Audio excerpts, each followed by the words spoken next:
এই 16 বছরত এই দিনের দুর্গম এলাকা এই বাঘাছড়ি নাই এই যে হোম এলাকা আর এই এই এই অবস্থা লাগি দেয় বুঝুন না আর একটা ওই বিএনপি এইকে বেশি আছে বলি আওয়ামী লীগে এক কান ইট ন গুয়াই এক পরা মেডি ন এক পরা মেডি ন আর এই এলাকান এই স্কিল ফল মানে এই কিছুদিন আগে দিয়ে জল দিয়ে দেয় ব্যাকুণ আসার বিষয় খাই আর কি যা অবস্থা দেখতো রোড অর্ধক্ষণ ফিরে যায় কি স্কুলে ফল কোনো স্কুল মাদ্রাসা সব এমন অবস্থায় এই দিনের দুর্গম এলাকা আর নাই বাঘাছড়ি এই যে নদী এই যে দুর্গম এলাকা।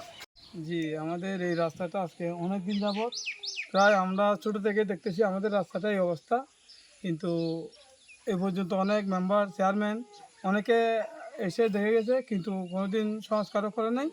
তো এই রাস্তার জন্য আমরা একটা রুগীকে হাসপাতালে ঠিকমতো নিতে পারি না, অনেক ডেলিভারি মা বোনেরা আছে তাদেরকে আমরা ঠিকমতো হাসপাতালে পৌঁছাতে পারি না।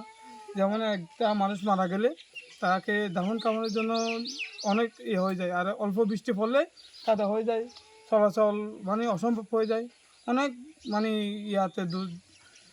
মানে জীবনযাপন করতেছি অনেক কষ্টে। তো আমরা সরকারের কাছে একটা আবেদন করব, আমাদের যদি এই রাস্তাটা একটু সুদৃষ্টি দেয়, সবাই যদি একটু এই রাস্তাটা একটু দেখে তাহলে আমাদের সবার জন্য ভালো হবে।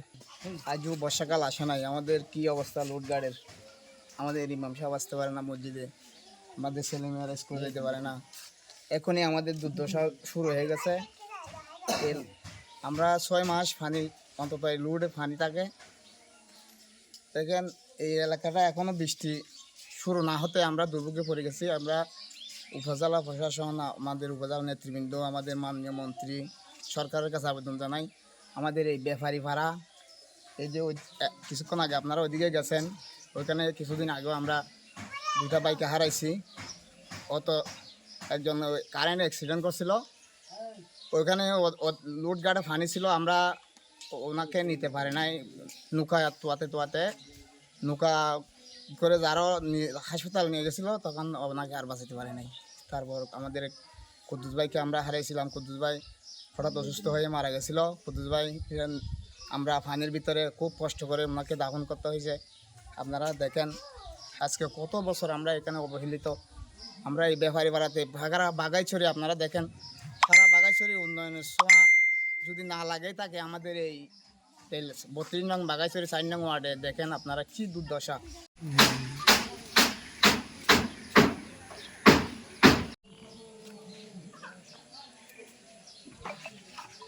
এখন জায়গাটা ইয়া দিয়ে করে রাস্তা